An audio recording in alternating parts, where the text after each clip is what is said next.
지상파에서 방영하는 주말 드라마, 아침 드라마를 보면 전형적으로 등장하는 구도와 묘사가 있다. 두 대가족이 등장하는데 한쪽은 부잣집, 다른 한쪽은 중산층 내지는 그보다 조금 가난한 집안이다. 부잣집에는 꼭 깐깐하거나 냉정한 캐릭터가 나온다. 까탈스럽게 가정부와 같은 주변 사람에게 핀잔을 주는 중년의 부인. 사업 능력은 탁월하지만 비정하고 냉정하게 그려지는 남편, 버릇없고 자기중심적으로 행동하는 자녀가 소개된다. 다른 한쪽은 어떨까?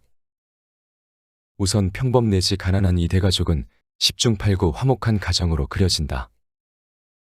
이 집안의 가족들은 부잣집과 달리 식사도 거실에 둘러앉아 늘 다같이 하며 오순도순 이야기를 나눈다. 생활고에 찌들었기 때문인지 억척스럽게 그려지는 경우가 많다.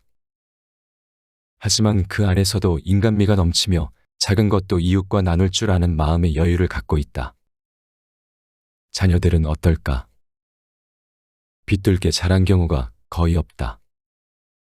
비록 집안이 가난하고 보잘것없지만 그래서 종종 주변 사람들이 무시하지만 이에 굴하지 않고 씩씩하게 맞서는 캐릭터다. 주변 어른들에게 공손하고 미래를 위해 성실하게 노력하며 가끔 눈치가 부족하긴 하지만 올바르게 생활한다. 도대체 이런 드라마의 전형적인 묘사 패턴은 어디에서 유래한 것일까? 사회심리학자 케이와 조스트는 어린이들이 자주 읽는 동화책에서 가난한 사람은 정직하고 부유한 사람은 교활하다와 같은 패턴의 묘사가 자주 등장한다는 점을 지적했는데, 이와 같은 보상적 고정관념이 약자 혹은 가지지 못한 자들의 반발심을 가라앉히는 역할을 수행한다고 설명했다. 보상적 고정관념이란 특정 대상에 관한 부정적 특성과 긍정적 특성이 함께 제시되는 형태의 고정관념을 의미한다. 실제로 그들의 실험 연구에 따르면 보상적 고정관념에 노출된 사람들은 그렇지 않은 사람들에 비해 공정성 인식, 즉 현재 그들이 살고 있는 세상이 합리적이며 공정하다고 믿는 경향성이 더 컸던 것으로 나타났다. 만약 보상적 고정관념의 내용을 바꿔서 가난한 사람은 교활하고 부유한 사람은 정직하다와 같이 구성하면 어떻게 될까? 이와 같이 보상적이지 않은 고정관념은 현 사회에 대한 불평등 지각을 오히려 촉발하는 것으로 나타났다. 아마도 이 메시지에 노출된 사람들은 한쪽이 모두 다 가져가 버리면 불공평해. 가난하면 착하기라도 해야 하고 부자면 나쁘기라도 해야 그나마 공정한 것이지와 같은 생각을 하게 되지 않았을까. 케이와 조스트는 그 외에도 외모가 못생겼지만 마음씨는 착한, 외모가 뛰어나지만 영악한, 약자는 선하고 강자는 악한 등과 같은 다양한 보상적 고정관념이 존재하며 이들 메시지가 각자의 논리와 예시를 통해 공통적으로 불평등에 관한 사람들의 불만을 잠재우는 역할을 한다고 설명했다. 소수의 가진 자들을 제외하면 대부분의 평범한 사람들은 보상적 고정관념을 좋아한다. 비록 가난하더라도 못생겼더라도 무엇인가 빛나는 장점을 가지고 있기를 기대하며 반대로 모든 것을 다 갖춘 듯한 우월한 사람에게서는 어떻게든 단점을 찾고 싶어한다. 바로 그런 이유에서 동화나 영화, 드라마, 소설 등 각종 창작 매체에서 보상적 고정관념이 지속적으로 소비된다. 사업가는 악독하게 묘사되고 평범한 노동자들은 선하게 그려지는 구도는 이미 우리에게 무척 익숙하다. 그렇다면 사람들은 왜 보상적 고정관념을 좋아할까? 심리학자들은 이 현상을 설명하기 위해 공정한 세상에 대한 믿음, 그리고 체계 정당화 이론을 언급한다. 먼저 공정한 세상에 대한 믿음은 심리학자 러너에 의해 제안된 개념으로 사람들에게는 그들이 사는 세상이 정의롭고 공평하며 질서정연한 원칙에 의해 지배된다고 믿고 싶은 일종의 인지적 편향이 존재한다는 내용이다.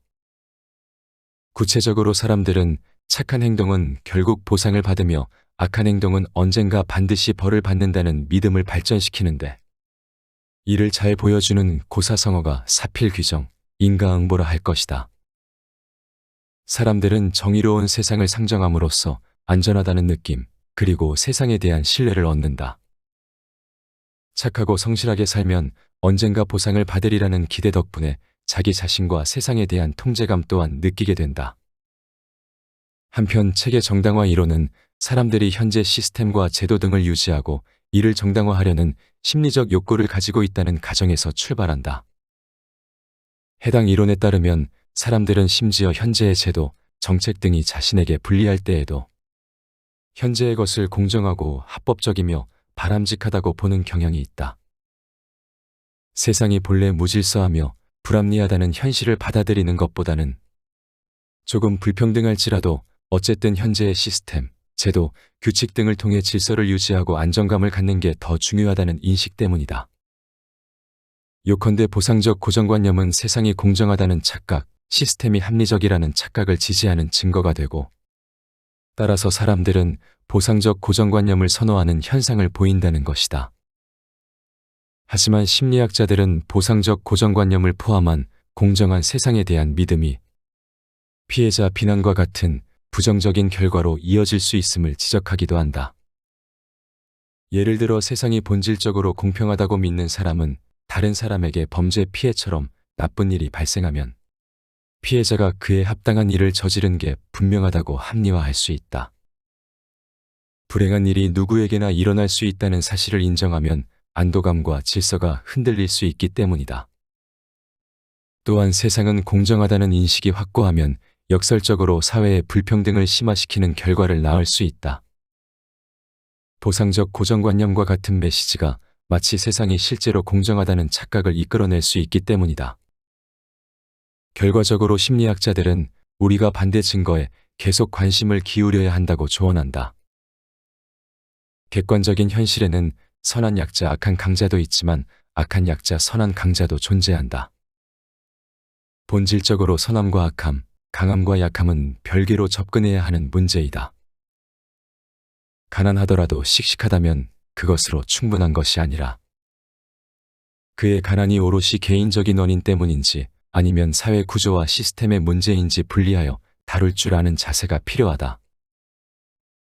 최규석 작가의 웹툰 송곳의 주연 인물로 등장하는 노무사 구고시는 노동자들을 위한 교육을 진행하며 다음과 같이 말한다. 선한 약자를 악한 강자로부터 지키는 것이 아니라 시시한 약자를 위해 시시한 강자와 싸우는 거란 말이오. 선한 약자, 악한 강자라는 보상적 고정관념을 무너뜨리는 이와 같은 인식은 현실에 대한 객관적인 조망 및 성찰과 밀접히 닿아 있다. 보상적 고정관념을 넘어서야 비로소 고정관념이 다 말해주지 않는 개개인들의 고유한 이야기에 귀를 기울일 수 있게 된다. 앞에서 소개한 내용은 심리학을 만나 똑똑해졌다에서 가져왔다. 사람들은 정의로운 세상을 상정함으로써 안전하다는 느낌, 그리고 세상에 대한 신뢰를 얻는다. 착하고 성실하게 살면 언젠가 보상을 받으리라는 기대 덕분에 자기 자신과 세상에 대한 통제감 또한 느끼게 된다. 하지만 공정한 세상이 정말로 공정한지 생각해 볼 필요가 있다. 불법을 저지르고 나쁜 행동을 일삼았지만 잘 먹고 잘 사는 사람도 있고 평생을 착하게만 살았지만 불행하게 사는 사람도 있다. 운이 좋아 성공한 사람도 있고 죽도록 노력했는데도 실패한 사람도 있다. 이처럼 세상은 철저한 법칙과는 거리가 멀고 결코 뿌린 대로 거두는 곳이 아니다. 우리는 책에서 저자가 말했듯이 보상적 고정관념을 포함한 공정한 세상에 대한 믿음이 일종의 인지적 편향임을 알아야 한다.